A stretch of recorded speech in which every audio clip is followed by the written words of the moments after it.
Have you ever looked in the mirror and realized you have absolutely no idea who is staring back at you? What happens when a young man feels completely disconnected from the world around him, suffocated by his own insignificance? Today, we are going to dive into the minds of two characters who answer that question in the most destructive ways imaginable. On one side, we have the narrator from David Fincher's Fight Club, the quintessential, nameless insomniac drowning in a consumerist nightmare. On the other, we have Bear from the psychological thriller Obsession, a grieving, timid young man drowning in unreciprocated affection and profound loneliness. At first glance, an underground bare-knuckle fighter and a shy guy hopelessly crushing on a girl seem to exist in entirely different universes.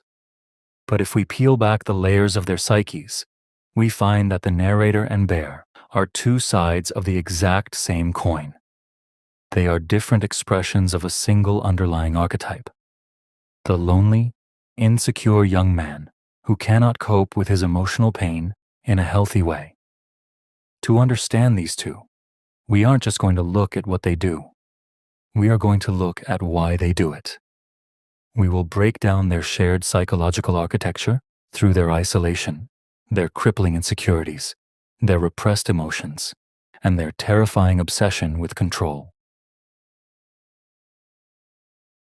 Before the chaos, before the explosions, and before the supernatural curses, both films establish one undeniable truth.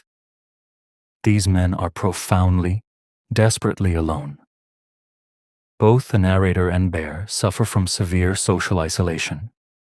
They are emotionally disconnected from the world, floating through their lives like ghosts. The narrator surrounds himself with IKEA furniture, hoping that the perfect dining set will somehow fill the gaping hole in his soul.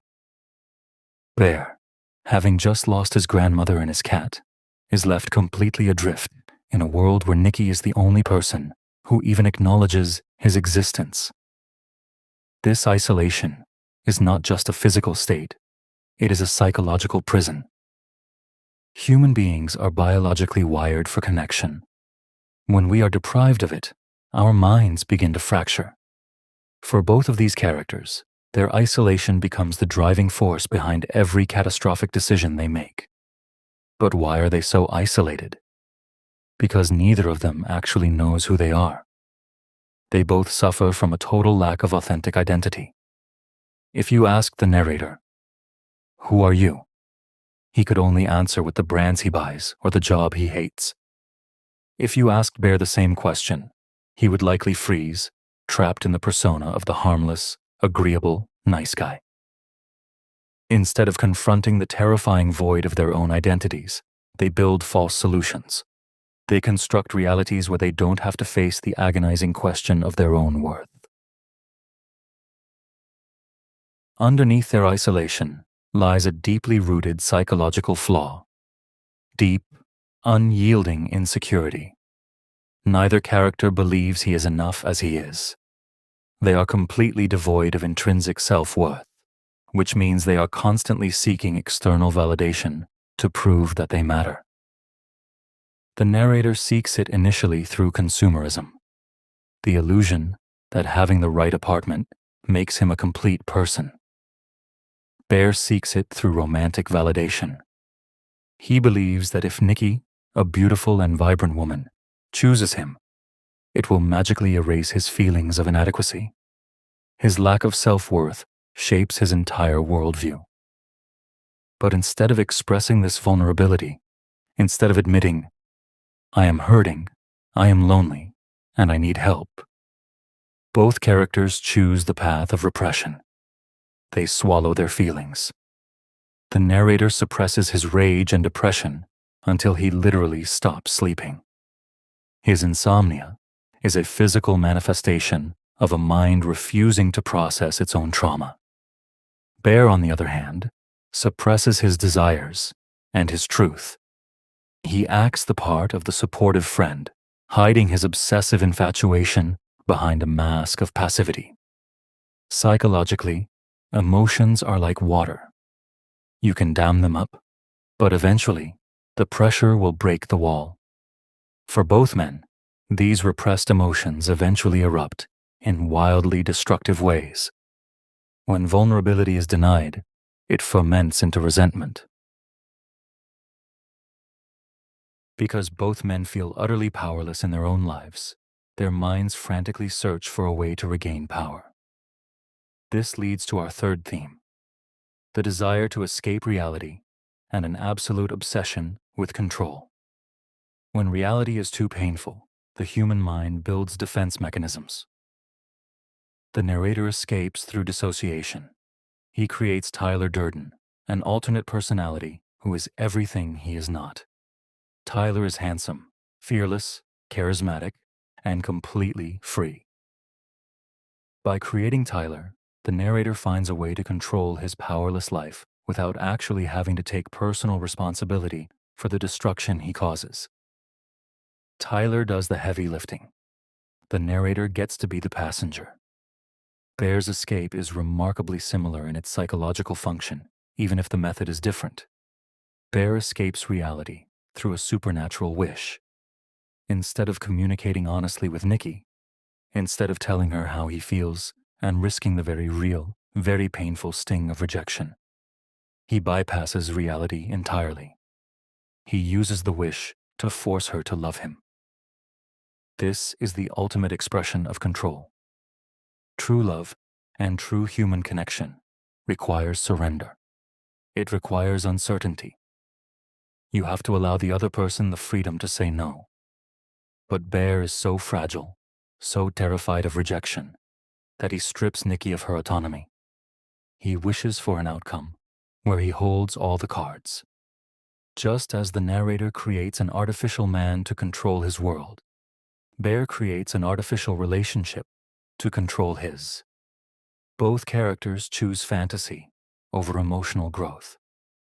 They refuse to face the harsh, unglamorous work of healing, opting instead for a shortcut that ultimately demands a horrific price. But how does this internal weakness translate into external destruction?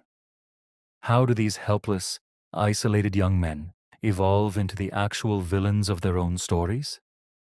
The answer lies in how they respond to the modern crisis of identity, and what happens when the monster they create to protect themselves takes over completely. Both Fight Club and Obsession serve as haunting explorations of modern masculinity, but they tackle the crisis from entirely different angles. Think about the narrator's famous revelation, echoing Tyler Durden's philosophy. His generation has no great war, no Great Depression. Their war is a spiritual war. Their Great Depression is their lives. The narrator's core wound is existential. I have no purpose. In a sterilized, corporate, consumerist society that has stripped him of his primal nature, he feels emasculated. His response? Violence, rebellion, and chaos. He joins an underground fight club simply to feel the metallic taste of blood in his mouth, to prove that he is alive and that he is a man. Bear, however, represents a quieter, yet arguably more insidious crisis. Bear's core wound is not about societal purpose. It is deeply personal. I am not enough to be loved. Where the narrator responds with physical violence, Bear responds with unhealthy attachment, entitlement, and emotional manipulation. He embodies the dark side of the modern nice guy syndrome. He believes that because he listens to Nikki, because he was there for her when others weren't, he is somehow owed her affection. When he realizes his passive, timid nature isn't enough to win her over, he doesn't strive to improve himself. Instead, he uses the supernatural wish to force her submission. Bear's crisis of masculinity is resolved not through self-actualization, but through the theft of a woman's agency. While the narrator and Bear are cut from the same archetypal cloth, this is where their paths dramatically diverge. Their psychological diseases are the same, but the symptoms manifest in entirely different arenas. The narrator's conflict is fundamentally existential. He is searching for meaning, identity, and raw truth in a world built on plastic and advertisements. His enemy is a societal system that reduces men to their khakis and bank accounts. When he breaks, he wants to burn the entire financial institution to the ground. His journey is a macro-level destruction of the modern world order. Bear's conflict, by contrast, is deeply relational and moral. He isn't trying to burn down society. He is trying to capture a single soul. Bear is searching for love, validation, and acceptance, but he pursues these entirely through control rather than consent. When Nikki's cursed affection becomes agonizing for her, Bear's true cruelty is revealed. He asks her, "What's so bad about being with me?" His ego is so fragile that he values his own illusion of being loved over a living, breathing woman's actual sanity. His conflict asks a terrifying moral question. If you could force someone to love you without them knowing, would you? And if you do, can you still call yourself a good person? Why do audiences continue to discuss, debate, and dissect these two characters years after watching their stories unfold? Because they act as cinematic mirrors, reflecting the darkest, most uncomfortable parts of human nature. They are timeless, because human insecurity is timeless. What these characters teach us is a profound, albeit brutal, psychological truth. If you do not heal your own wounds, you will bleed on people who didn't cut you. Instead of dealing with their pain, both men chose fantasy. And in doing so, they harmed everyone around them. For modern society, and particularly for young men grappling with isolation, these films offer a dire warning. The narrator warns us against the seductive allure of toxic, reactionary rebellion as a cure for feeling lost. Tyler Durden is not a hero to be idolized. He is a cautionary tale of unchecked ego and nihilism.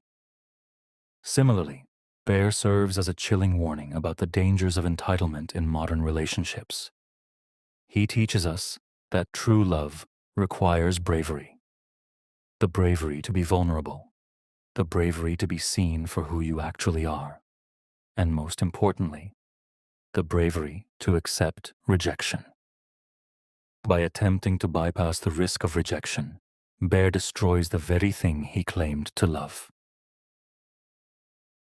In the end, whether it's a nameless office worker standing in the rubble of collapsing skyscrapers with a gunshot wound to his own cheek, or a lonely young man choking on pills after realizing he has completely destroyed the woman of his dreams, the underlying message remains exactly the same.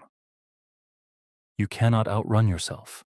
You cannot mask your insecurities with a charismatic alter ego. And you cannot cure your loneliness by trapping someone in a cage of your own design. The only way out of the void is through the painful, unglamorous, and deeply courageous act of facing exactly who you are, acknowledging your brokenness, and choosing to heal anyway. If you refuse, you don't just remain a victim of your own life.